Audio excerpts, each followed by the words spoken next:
An amazing turnout. Thank you all. Thanks for being patient as we adjust our format in our room.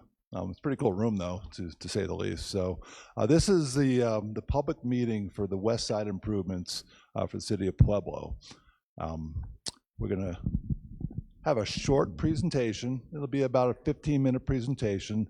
We won't be going to question and answer during the presentation. So what we will be doing is once we conclude, we have plenty of people from the project team available to come talk to. Any boards, any specific questions that you have about the project, feel free to stay as long as you want to talk about the project. I think we might have to close out around 7:30. Is that the time? But that's the format for tonight.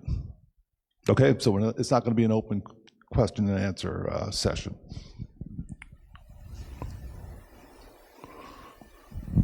So what we do have is a presentation, but we don't have a screen. So we do have boards. Every one of the boards is one of the slides. So as we go through the slides, we'll be able to look at the board and understand what we're talking about. First things first, we'll do some introductions, and I'd like the city staff to first introduce themselves. Good evening, everybody. Thank you for being here. My name is Andrew Hayes. I'm the Director of Public Works for the city.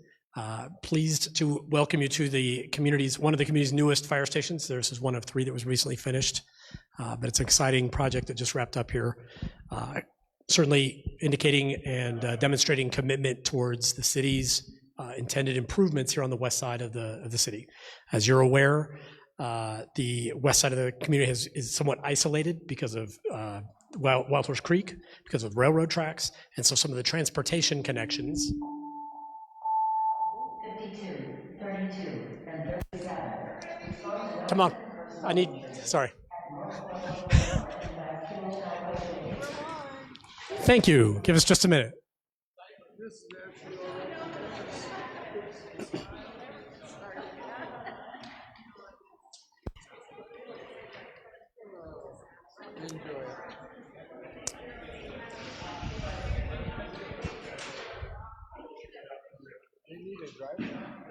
They've got one.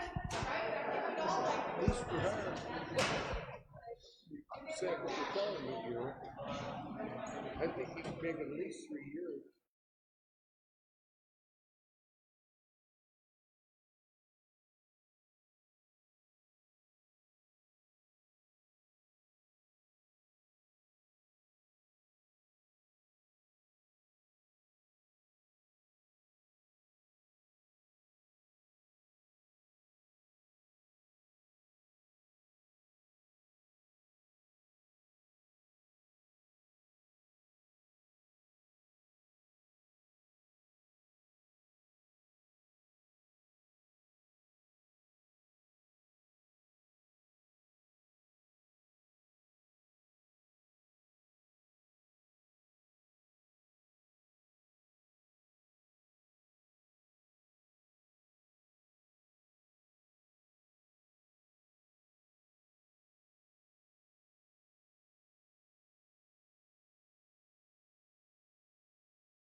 Testing. All right.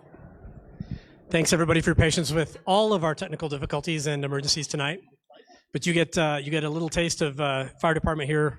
This is obviously a much better location for them to be to help respond to emergencies here on the west side. 41. Respond to accident personal injury at North Middle Boulevard and West US Highway 50. All right. So again, we're excited to be here tonight to talk about this West Side Connector project and two of the three phases of the project that are getting ready to get started. We're going to talk tonight about bus stops, and we're going to talk tonight about Sun Mountain Boulevard. There's a third part of the project that's coming at a later time. There will be a separate project discussion about that, but that would involve planning and roadway kind of requirements definition for 24th Street and a corridor into downtown. So that would include the design of a bridge. It includes the kind of right-of-way widening or other requirements that might be necessary to improve the 24th Street corridor over towards downtown from here. So it would make your drive in from the west side here a little bit less of a jog. Right now, as you're aware, you got to go down, you know, maybe down here to Tuxedo, take down to 18th, jog over to Hooper and 17th, right? We're trying to make that a little bit better, a little bit more direct. It's also going to become more important on this 24th Street corridor as the new Medal of Honor roadway opens up across the street with Pueblo County's new project with the jail, and that'll be obviously connected all the way to Pueblo West. So as traffic comes in from Pueblo West, they'll be able to turn onto Pueblo Boulevard, and we want to be able to accommodate traffic straight through that intends to go to the north side of downtown as well. So all these improvements that are coming are going to help improve all this connectivity, help also relieve congestion on Highway 50, help improve your drive, improve public transportation access. All of these things are going to be benefits of the series of projects we're going to be discussing tonight and in the future as well. So thank you for being here. Appreciate that. Sorry. Oh, so let's, yes, we'll go down the line here with our city staff that's also here. Hi, I'm Kelly Grisham, project coordinator for the West Side projects, and I'm excited, and thank you all for your patience, and I guess you guys got a day in the life of the fire department, right? Hello, my name is Macario Torres. I'm the transit planner for Pueblo Transit. So we are one phase of this project that is upgrading the 67 bus stops in the West Side. So I'm excited for you all to hear what we got to say, and thank you all for being here. Hi, my name is Dylan Goodman. I'm the region's transportation planner with the Pueblo Area Council of Governments. This project has the potential to really shape the way that people move around the city and move between Pueblo West and Pueblo proper. So this is very important to our transportation planning efforts. Thank you for being here. Kurt? We got Kurt, Barb, and Haley standing in the corner, and I want to say thanks to Pradeep and Kyle for their audio-video work and switching it up very quickly as we had to pivot. Thank you. We have a very engaged city with working with us in partnership. On the consulting side, I'm John Holsworth. I'm the project manager for the design elements. So the design of the roadway, the design of the bus stops. Our partner here is Jesse. I'm Jesse Maruschek. I'm with Pinion Environmental. We are taking care of all the NEPA needs, which means whenever there's any type of public funding, you have to do clearances, and we're working with Federal Highways Administration. So we do all the interpretation of the engineering E's into environmental. So we have to work together. Others from the consulting team is Ryan Armstrong is over there. Ryan is a partner with Stanley Consultants, and he's leading all the stormwater and drainage work, including the design of the box culvert at Wild Horse Creek. Charlotte, where's Charlotte? There's Charlotte. This couldn't be done without Charlotte. She's doing a great job of organizing and being flexible, making all this happen. So thank you, Charlotte. Charlotte Norville with Chickenango. You want to say hi? Thank you all for being here. Okay, that's our introductions. Andrew covered some about the project, but a little bit more about it. We have the large map over there that shows the roadway. But Sun Mountain Boulevard is being designed, will be constructed from 24th Street to the north and connecting with 31st Street in Spalding. So it's about a 3/4 mile new roadway design. The roadway will go through some of the typical sections, what the roadway will look like, the lanes, the paths, the drainage work that's going on there. So we have 3 boards that we've developed that show the various sections as it goes from the south to the north.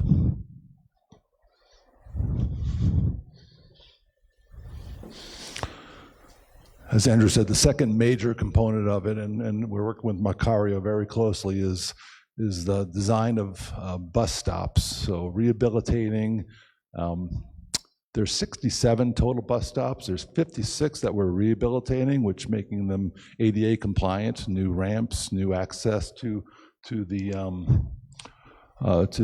stops, improving the stops. It could be a new bench, it could be a new grading to get to the stop.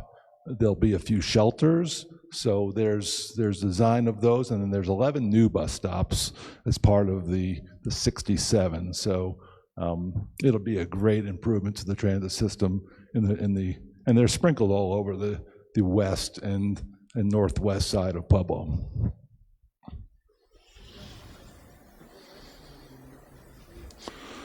As I mentioned, the roadway section varies from the south to the north. On the south side, there's a development. You might have heard of Pikes Peak Park development. It's just on the west side of east side of Sun Mountain Boulevard. But there's new connections you'll see on the plot down on the south side to the future. So some of that's been graded out. So we're incorporating that roadway section from 24th Street up to the end, essentially, of the Pikes Peak Park development. And that section is that one, yep. So you can see this is a little different. There's a center turn lane, and there's parking on one side with a shared use path on both sides. The middle section, it transitions to, the 8-foot shoulders, boulevard in between a shared use path and the drive lanes.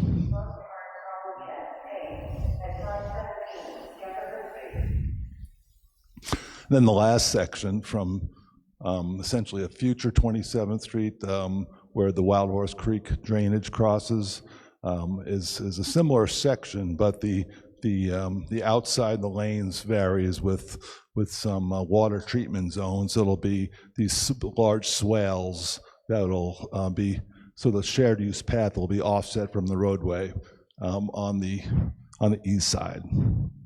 So 3 different sections as we go from the south to the north.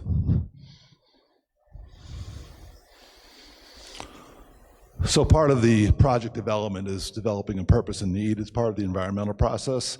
So the purpose and need here is really has 4 main elements. Improve emergency access.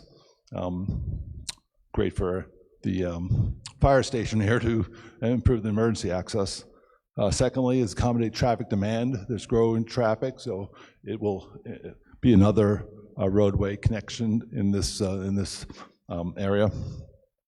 Connectivity is a big part, helps with connectivity, and enhancing safety. It's always a focus of roadway improvements. How do you improve the safety?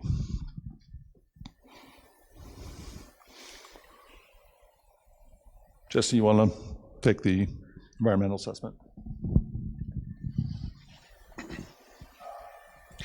So when you're doing environmental assessments to cover NEPA, which is the National Environmental Policy Act, that's whenever any type of federal funding is used. The Federal Highways Administration is funding this portion of the project. So we have to be able to evaluate different alternatives so that we can decide. Let me back up. You can't just say, I'm going to build a road here. You have to be able to show that you've done your research to figure out where the best place to go is, because you may hit some, I don't know, bog turtles or something. You need to be able to explain to people that you've done your due diligence. So that's what we've done. So in this case, there was already a plan in place. We had right-of-way, the city had already acquired right-of-way. This was already a planned project. So our two alternatives were a no-build alternative, and we had to go through and show the options of what would happen if we didn't build it. What would happen as far as the community? The community would still be falling farther and farther behind with not having connectivity, so that's one of the negative impacts that you have. So we had to look at the only alternative that was available, and that's where we had the right-of-way already in place. So that's how we came up with this preferred alternative.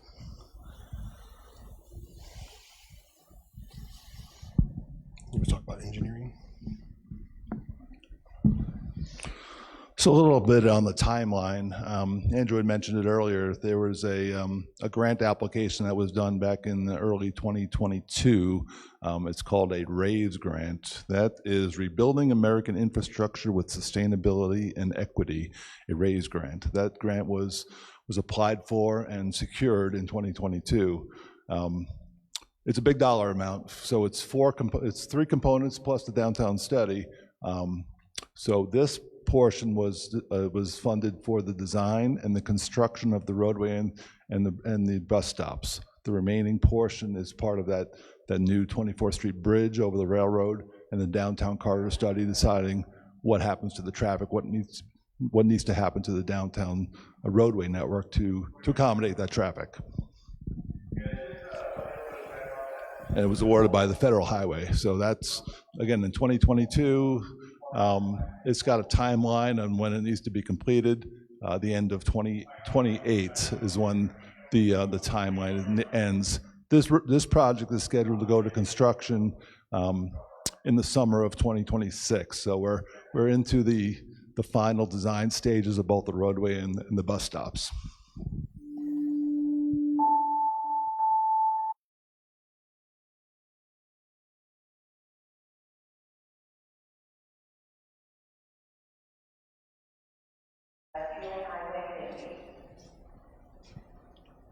More EA. Wasn't sure if I was still competing, but so the environmental assessment. What did we need to do in order to assess the environmental impacts or potential impacts for this project? We looked at the traffic studies.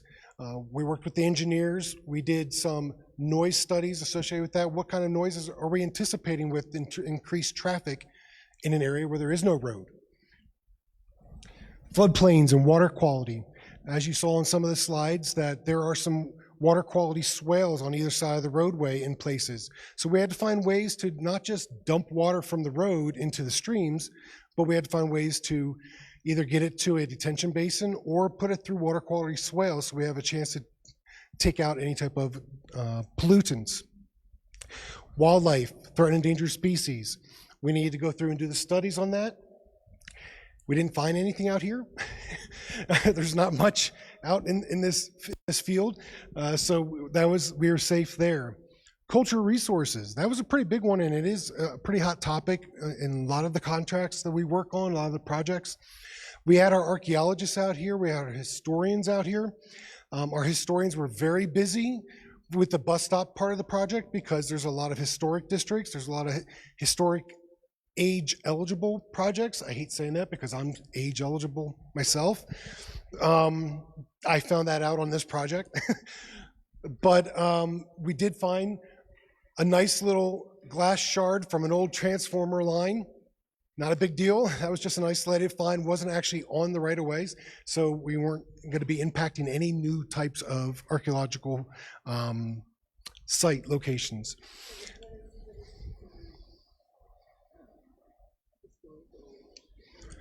What is considered historical old?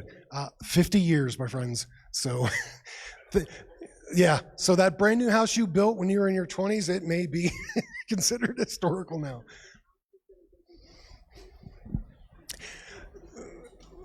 Yeah, and we're not talking about the bridge yet. Those studies haven't been performed, but the bus stops, we needed to evaluate, even if we're putting a bus stop in front of a historic property or historic eligible property, would it detract from the aesthetics, the price of the property, the visual impacts? So if you put up a big, huge shelter in case. Well, that's going to take away from some of the aesthetics of a historic property. So we had to be able to evaluate that, and we had to work with the design engineers and say no shelters in some of these areas. A couple of times we had conversations, they're like, but no. And then we had to work with the State Historic Preservation Commission, so the SHPO, and they had to sign off and say that there was no adverse effects on this project. So they did a good job in doing their designs to make sure that we didn't have adverse effects. Wetlands in Wild Horse Creek. So as you guys know, Wild Horse Creek doesn't flow all the time. In fact, it barely flows, but when it does flow.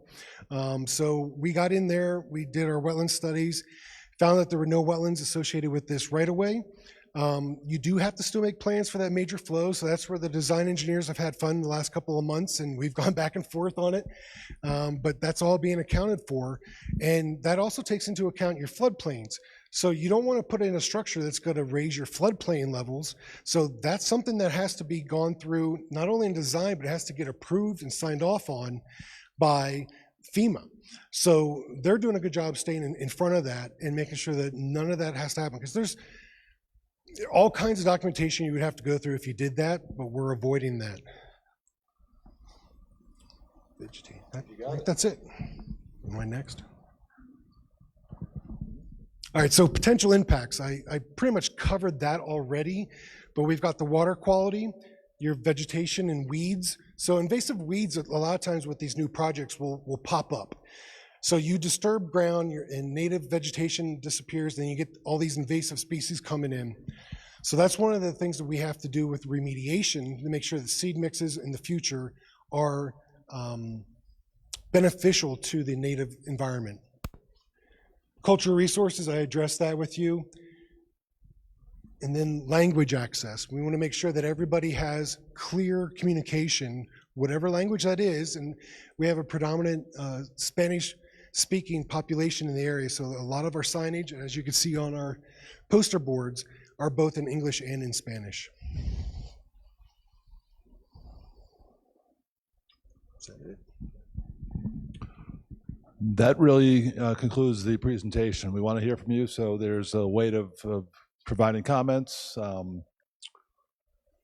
There's a phone, there's a website. Charlotte, you've given out all that information on how to access us? So we have comment cards available at this comment station. We also have cookies and water. If you're online, there is a comment form on the project website, and that will be linked to. Thank you. So please fill that out. We also have 2 Spanish language interpreters here today if you would like to have some interpretation. And I think that's my main announcement. And then folks can mingle with all the presenters and staff here today to ask their questions. Thank you. Wait, we're going to do questions. Yeah, no questions at this point. Thank you.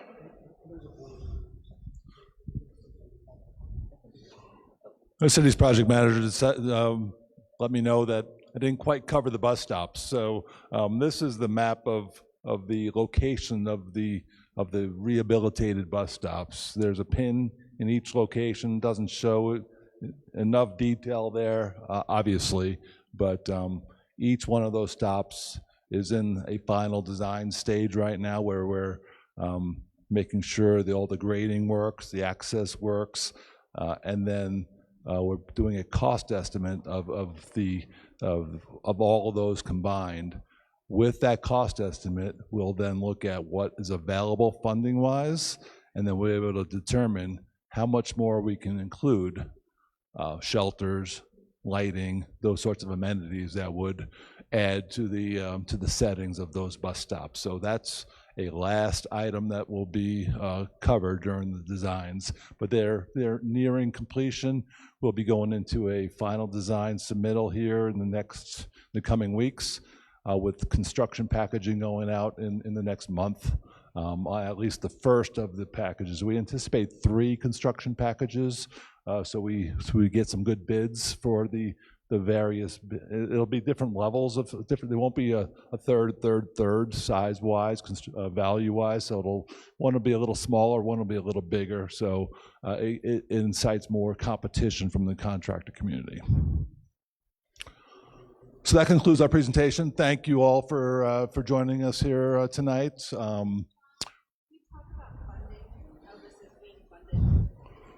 We did with the RAISE grant. Yes, yeah, we've gone total. Yeah, so the total funding it's amazing, quite frankly. $16.8 million was awarded with the RAISE grant. The component, that doesn't all go to these two projects. Part of that is design of the 24th Street Bridge, the study and the design of the downtown corridor. But the construction, this total was construction and design for the Sun Mountain and the bus stops is about 11 million.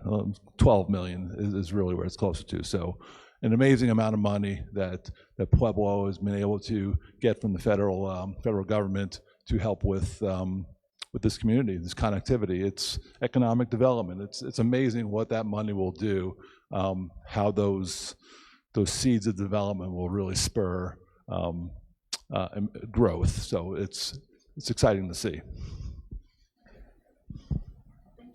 Thank you all.